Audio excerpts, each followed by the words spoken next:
Pat, we were talking off the air earlier about talc and its relationship to asbestos and cancer, and you were telling me there had been some sort of breakthroughs in that research recently. Can you share with our audience some of that?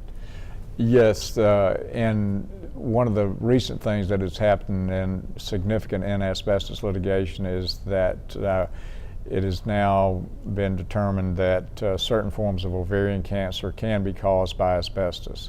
One reason behind that is because women began to enter the workforce more in the late 60s and then increased in the 70s and 80s, where women were working in industry where they were exposed to asbestos. So it has now been positively established that certain forms of ovarian cancer can be related to asbestos exposure.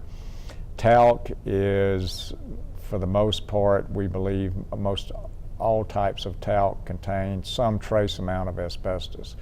So talc was used in heavy industry in this country, in the tire and rubber industry, the paint industry from the 1950s up until just recently. So men and women who worked in those types of plants were exposed to asbestos.